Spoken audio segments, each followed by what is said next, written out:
경험 많은 5명의 등반객들이 평범한 산행 중에 흔적도 없이 사라지게 만든 것은 무엇일까? 고대 정령들이 길을 잃은 여행자들을 사냥한다는 전설이 내려오는 신비로운 설악산에서 5명의 친구들이 마치 땅이 그들을 삼킨 것처럼 사라졌다. 그들의 차량은 등산로 입구에 그대로 서 있었고 개인 소지품들은 손대지 않은 채 남아있었지만 등반객들 자신은 아무도 다시 보지 못했다. 수색견들조차 출발점에서 1km 지점에서 그들의 냄새를 놓쳐버렸다. 희망이 거의 죽어가던 5년 후 드론이 우연히 공원의 외딴 지역인 저주받은 마귀 협곡으로 침투했는데 그곳은 구조대원의 발길이 닿지 않은 곳이었다. 카메라는 불가능한 것을 포착했다. 오래전 버려진 광산에서 피어오르는 연기와 인간이 거주했던 흔적들을. 하지만 가장 끔찍한 것은 아직 남아있었다. 그들이 협곡 깊은 곳에서 발견한 것은 인간의 잔혹성과 생존 의지에 대한 인식을 뒤바꿔 놓았다.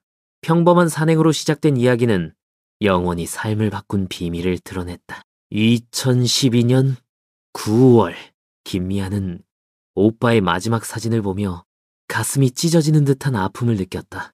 찬호가 친구들을 끌어안고 있는 모습, 모자 밑으로 보이는 곱슬머리, 행복으로 빛나는 눈빛이 지금은 그녀의 영혼을 태우고 있었다.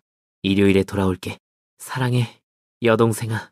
이 말들이 이제는 그녀의 마음을 태우고 있었다. 그들은 어릴 때부터 떨어질 수 없는 사이였다. 찬호는 항상 여동생을 보호했고 자신의 모험에 데려갔다. 이제 28살의 프로그래머가 자신의 가장 소중한 사람들과 함께 사라졌다. 카페에서 모든 사람을 웃게 만드는 이동민, 아이들을 생명보다 사랑하는 박진우, 꿈같은 눈을 가진 예술가 정소피아, 그리고 매일 생명을 구하는 최은지와 함께 미아는 떨리는 손으로 공원관리사무소 번호를 눌렀다. 두려움으로 갈라진 목소리로 말했다. 제 오빠가 항상 전화를 하는데 무슨 일이 생긴 것 같아요. 상담원은 그녀를 진정시키려 했지만 미아의 마음은 이미 끔찍한 진실을 알고 있었다. 찬호는 절대 그녀를 실망시키지 않는다. 절대로. 레인저 박서연이 젊은 여성의 눈에서 눈물을 보았을 때 그녀 자신의 모성애가 마음을 조였다. 산에서의 25해는 그녀에게 평범한 지연과 진짜 재앙을 구별하는 법을 가르쳤다. 이 밤이 미아의 인생에서 가장 긴 밤이 될 것이었다. 설악산 관리소에서는 비상등이 켜졌다. 박서연은 지도를 펼치며 백담사 코스를 손가락으로 따라갔다. 험준한 산길, 깊은 협곡, 갑작스런 기상 변화, 모든 것이 위험했다. 하지만 5명이 동시에 사라진다는 것은 보통 일이 아니었다. 그녀는 즉시 수색대를 소집했다. 새벽이 되면 모든 것이 시작될 것이다. 2012년 9월 10월 새벽이 헬리콥터의 굉음으로 설악산의 고요를 찢었다. 미아는 통제소 앞에 서서 마실 수 없는 커피가 든 보온병을 움켜쥐고 있었다. 그녀의 눈은 잠 못 이룬 밤으로 빨갛게 충혈되었고 심장은 헬리콥터 프로펠러 소리를 압도할 만큼 크게 뛰고 있었다. 레인저 박서연은 전문적인 정확성으로 작전을 조율했지만 미아를 바라보는 그녀의 모성적 마음은 아팠다. 산에서의 25해는 그녀에게 가르쳤다. 경험 많은 등반객들이 흔적 25단 없이 사라지면 그것은 재앙을 의미한다는 것을. 1조 백담사까지 주요 등산로를 확인하라. 그녀가 무전기에 말했다. 2조 샛길들을 수색하라. 수색견들은 차량에서 냄새를 추적한다. 찬호의 파란 세단이 주차장에 무언의 증인처럼 서 있었다. 문은 잠기지 않았고 열쇠는 좌석에, 지갑과 휴대폰들은 안에 있었다. 마치 빨리 돌아올 계획이었던 것처럼 수색견들은 차량에서 자신감 있게 냄새를 추적했지만 1km 후 갑자기 멈췄다. 동물들은 제자리에서 빙빙 돌며 짖고 더 이상 가기를 거부했다. 이런 일은 처음 봅니다. 경험 많은 훈련사가 고개를 저었다. 냄새가 공중에서 그냥 끊어진 것 같습니다. 일주일간의 무익한 수색 후에 더욱 이상한 일이 일어났다. 구조대원이 개들이 냄새를 놓친 지점에서 2km 떨어진 가시덤불에서 파란 천조각을 발견했다. 그 재료는 찬호의 재킷과 동일했지만 주변에는 피 한 방울도 다른 흔적도 없었다. 팀들이 새로운 구역을 수색하러 달려갔지만 다시 아무것도 없었다. 오직 공허함과 침묵하는 바위들 뿐이었다. 혹시 누군가가 강제로 데려간 건 아닐까요? 미아가 속삭였다. 그녀의 목소리는 두려움으로 떨렸다. 하지만 어떻게 5명의 성인이 천조각 하나만 남기고 사라질 수 있단 말인가? 기온이 떨어지고 장마철이 시작되었다. 매 시간이 기회를 줄였다. 산들은 그들의 비밀을 지키고 있었고 시간은 모든 이에게 불리하게 돌아가고 있었다. 2012년, 2017년, 달인년으로 년이 끝없는 기다림의 공허로 변했다. 공식 수색은 2012년 10월 말까지 계속되었고 첫 폭설이 산을 접근 불가능하게 만들었다. 2013년 봄에 작전을 한 달간 재개했지만 훨씬 적은 인력으로였다. 미아는 광고 대행사 직장을 그만두고 오빠를 찾는 일에 인생을 바쳤다. 그녀는 설악산의 모든 등산로를 익혔고 3명의 사설 탐정을 고용했으며 새로운 수색을 위해 모든 저축을 떴다. 그들이 그냥 사라질 수는 없어요. 그녀가 이 몇 년 동안 거의 어머니가 된 레인저 서연에게 매일 반복하는 말이었다. 사건은 전국의 관심을 끌었다. 텔레비전 방송국들은 이를 설악산 5인조 미스터리라고 불렀다. 인터넷 포럼들은 외계인 납치부터 비밀 정부 실험까지 온갖 이론들로 들끓었다. 일부는 친구들이 새로운 삶을 시작하기 위해 의도적으로 사라졌다고 주장했다. 가장 고통스러운 것은 종교 분파 이론이었다. 2014년에 익명의 사용자가 나라 남쪽 지리산의 오래된 불교 사원 근처에서 흰옷을 입은 젊은 사람들 그룹을 봤다고 주장했다. 미아는 동민이의 부모와 함께 즉시 그곳으로 갔지만 버려진 사원과 5명의 젊은 사람들에 대해 아무것도 모르는 지역 주민들만 찾았다. 2015년에 잠시 희망을 되돌린 사건이 일어났다. 제주도 한라산 국립공원의 관광객이 외진 등산로에서 젊은 사람들 그룹을 사진에 찍었다. 흐릿한 사진에서 한 인물이 소피아를 닮았다. 사진 분석 전문가들이 몇 달간 작업했지만 결론은 무자비했다. 다른 사람들이었다. 미아는 사흘 연속 울었다. 2016년에 미아는 아시아 전역의 수천 명을 연결한 온라인 커뮤니티 5인조 찾기를 만들었다.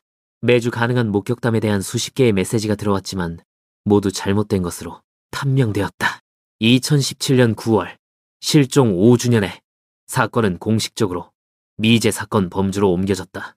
같은 날 미아는 찬호의 재킷에서 마지막 천조각을 발견한 그 장소에 혼자 앉아 산에서 시간을 많이 보냈다. 그날 밤 미아는 오빠의 일기를 읽었다.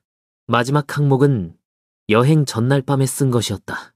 내일 친구들과 설악산에 간다. 미아도 데려가고 싶지만 너무 위험한 코스다. 돌아오면 꼭 같이 쉬운 산에 가자.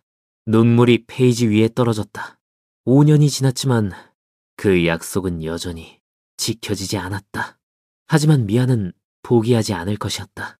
어떤 대가를 치르더라도 진실을 찾을 것이었다.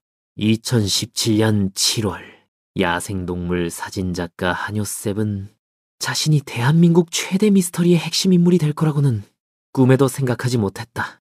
그 무더운 7월 아침 그는 내셔널 지오그래픽 다큐멘터리를 위해 희귀한 시베리아 사슴을 촬영하고자 설악산에 접근 불가능한 협곡들 위로 드론을 날렸다.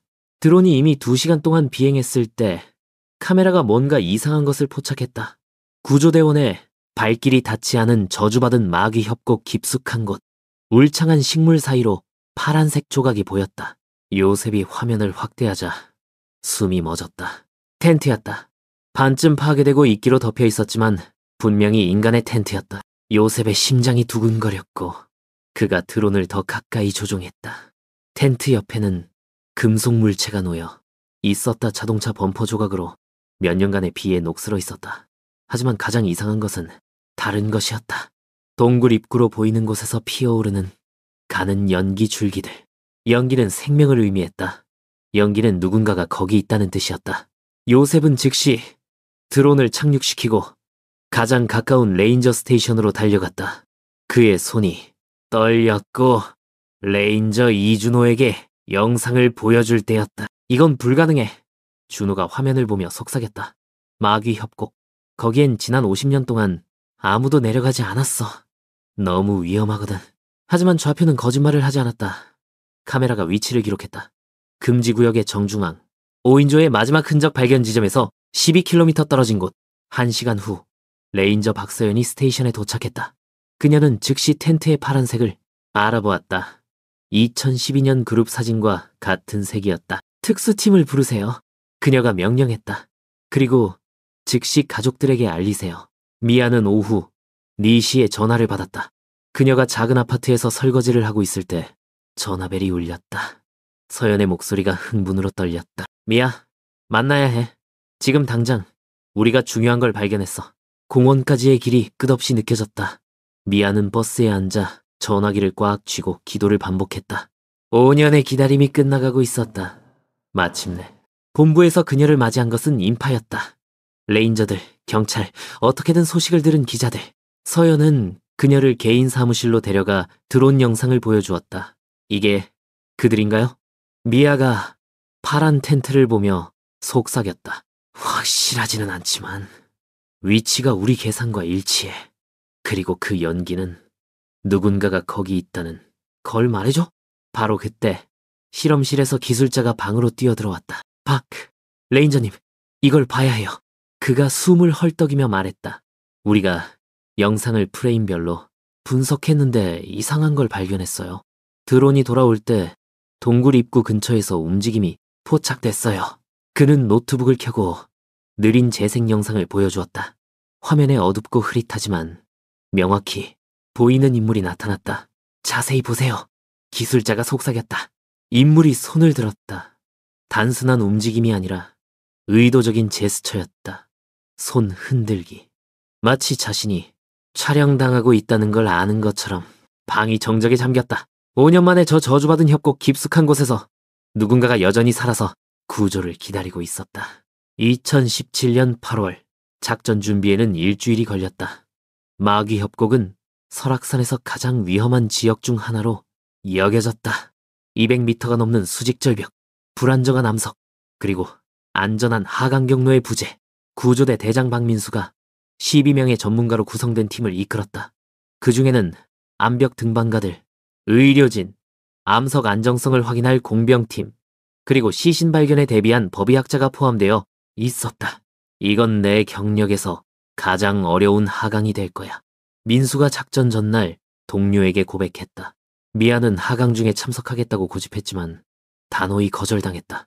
대신 그녀는 레인저 서연과 함께 협곡 가장자리에서 기다리며 무전기 교신을 들었다. 1팀 하강 준비 완료. 민수가 오전 6시에 보고했다. 첫 50m는 문제없이 지나갔다. 등반가들이 로프를 고정하고 단계적 하강을 시작했다. 하지만 더 깊이 내려갈수록 상황이 더욱 복잡해졌다. 주혜, 여기가 매우 불안정해. 구조대원 중 한 명이 무전으로 전했다. 가장 작은 접촉에도 바위가 무너질 수 있어. 150m 깊이에서 팀이 협곡 바닥에 도달했다. 그곳의 공기는 짙고 습했으며 벽이 좁아져서 어떤 곳에서는 한 사람이 겨우 지나갈 수 있을 정도였다. 파란 물체가 보여. 민수가 전했다. 그쪽으로 이동한다. 텐트는 심하게 손상되어 있었지만 합성천이 내용물을 파괴로부터 부분적으로 보호했다. 안에서 방수 가방 속에서 구조대는 대학교 로고가 있는 배낭과 몇 가지 개인 소지품을 발견했다. 플라스틱 포장지에 든 서류가 있어. 민수가 보고했다. 학생증들, 정소피아, 김찬호, 확실히 그들이야. 텐트 근처에서 팀은 최근 모닥불의 흔적을 발견했다. 제가 아직 바람에 완전히 날아가지 않았다. 이것이 일주일 전 드론에서 본 연기를 설명했다. 모닥불의 희미한 자취를 따라가며 구조대는 50m 후에 자연동굴 입구를 발견했다. 구멍은 돌로 부분적으로 막혀 있었지만 완전하진 않았다. 약 1m 폭의 통로가 남아 있었다. 누군가가 안쪽에 숨으려고 했던 것 같아. 등반가 이상훈이 보고했다. 돌들이 안에서 밖으로 흩어져 있어. 민수는 손전등을 준비하라고 명령했다. 그들 앞에는 산 깊숙이 이어지는 어두운 터널이 열렸고 그곳에서 희미한 연기 냄새가 풍겨왔다. 2017년 8월 9월 동굴 입구는 복잡한 터널 네트워크의 시작이었다. 대장 민수는 2명의 등반가와 함께 조심스럽게 안쪽으로 들어가며 강력한 손전등으로 길을 비췄다. 공기는 점점 더 막히고 벽은 이상한 광물 침착물로 덮여 있었다. 이건 자연 동굴이 아니야. 팀의 지질학자 이동훈이 무전으로 전했다. 인공적으로 확장한 흔적이 보여. 오래된 광산 같아. 50m 후에 그들이 첫 번째 발견을 했다. 바닥에는 2012년 날짜가 찍힌 한국어. 표기가 된 통조림 캔들이 놓여 있었다. 옆에는 나뭇잎과 오래된 담요로 만든 즉석 침대가 있었다. 하지만 가장 끔찍한 발견은 벽에 있었다. 희미하지만 명확한 글자로 누군가가 긁어놓은 이름들: 찬호, 동민, 진우, 소피아, 은지, 우리를 도와주세요. 그들이 여기 있었어. 민수가 무전기에 속삭였다. 그리고 오랫동안 터널 깊숙이에서 팀은 장기간 머물렀다는 더 많은 증거를 발견했다.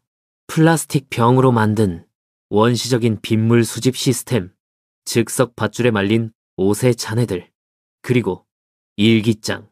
일기장은 진우의 것이었다. 첫 번째 기록은 2012년 9월로 날짜가 매겨져 있었다. 3일째.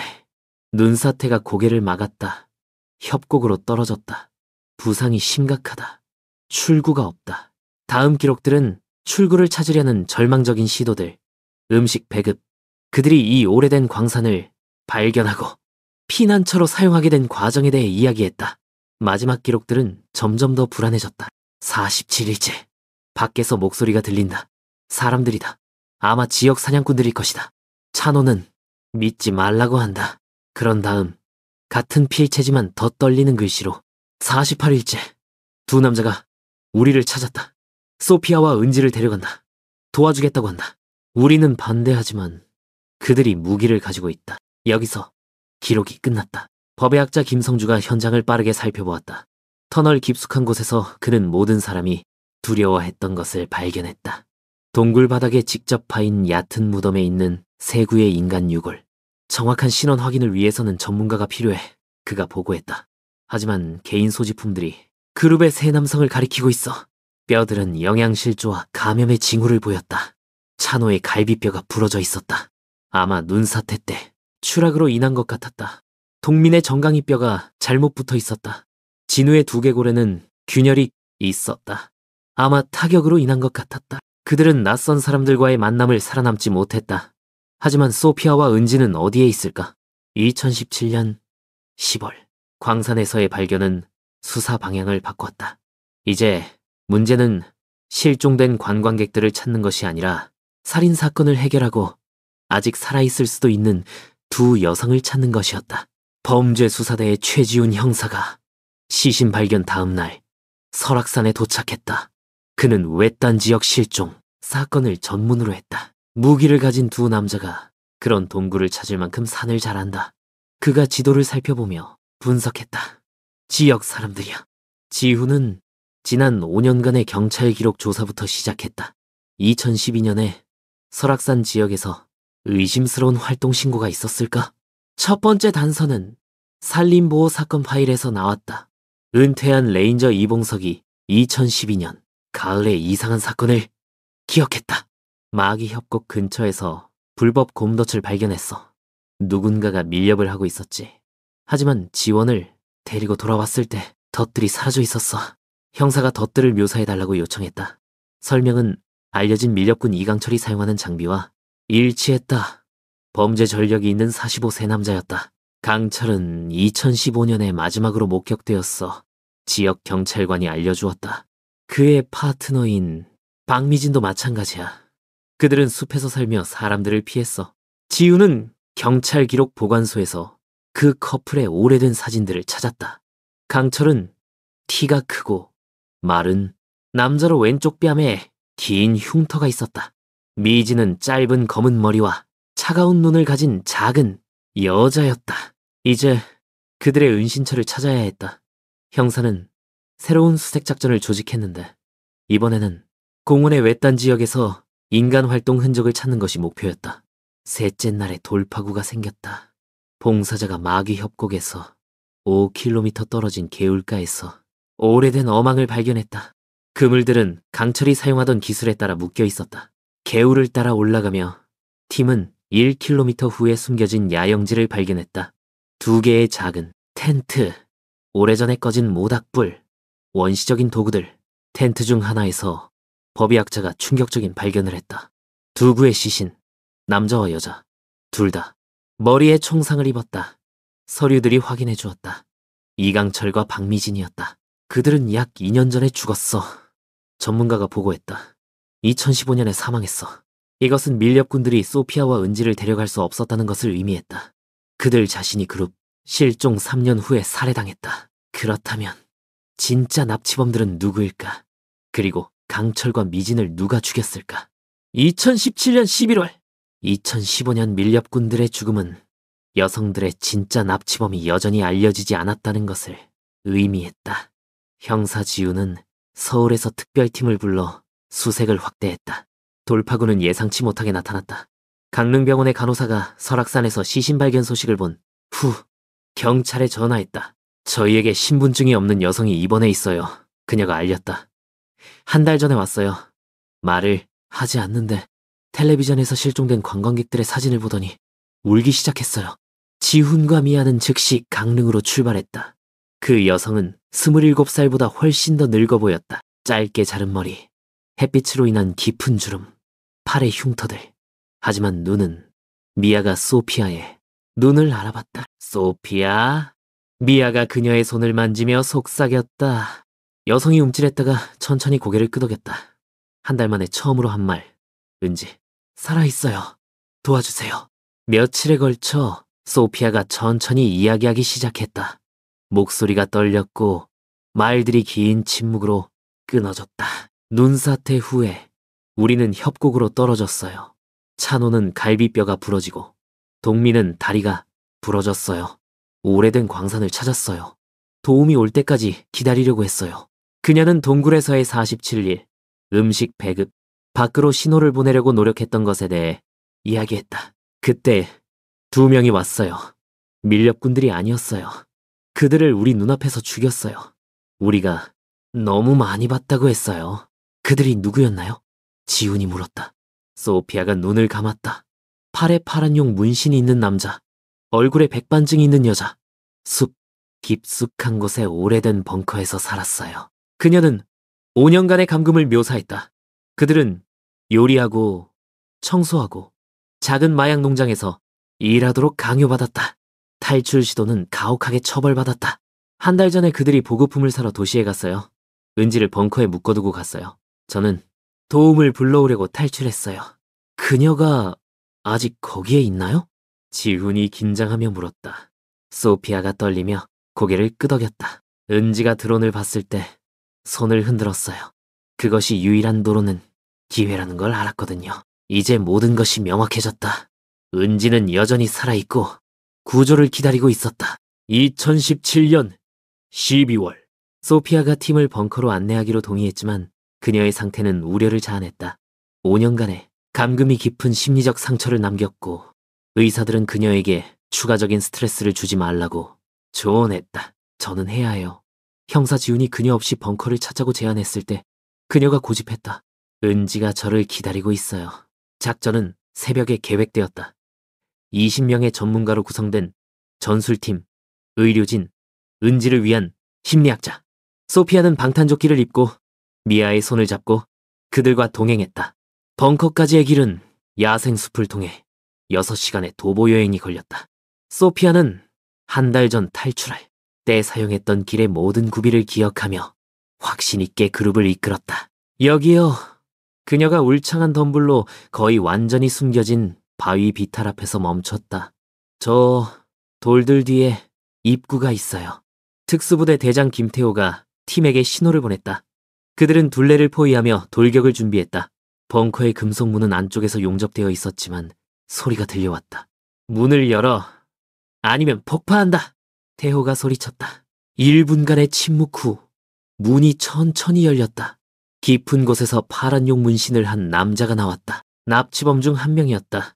그 뒤로 얼굴에 백반증 반점이 있는 여자가 따라왔다. 손들어. 특수부대원들이 소리쳤다. 둘 다 저항 없이 항복했다. 그들은 오랫동안 먹지 못한 것처럼 지쳐 보였다. 첫 번째 특수부대원들이 손전등을 켜고 들어갔다. 벙커는 바위에 파인 방들의 네트워크였다. 첫 번째 방에서는 파괴된 마약 제조 장비를, 두 번째 방에서는 원시적인 부엌을 발견했다. 가장 깊은 세 번째 방에서 그들이 그녀를 찾았다. 은지가 바닥에 누워 더러운 담요로 몸을 덮고 있었다. 그녀는 극도로 마르고 머리카락은 거의 빠져 있었으며 눈은 움푹 들어가 있었다.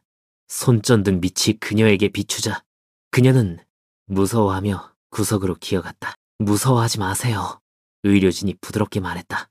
우리가 당신을 데려가러 왔어요. 은지는 소피아를 보기 전까지 의심스럽게 그들을 바라봤다. 그때 그녀가 울기 시작했다. 조용하고 힘없이 알고 있었어요. 당신이 돌아올 거라는 걸. 그녀가 속삭였다. 의료진이 즉시 응급처치를 시작했다. 은지는 극도의 쇠약으로 생사의 경계에 있었다. 2018년 이후 은지의 회복은 2년 이상 걸렸다. 서울대학교 병원의 의사들은 5년간의 감금으로 인한 신체적 후유증뿐만 아니라 깊은 심리적 트라우마와도 싸워야 했다.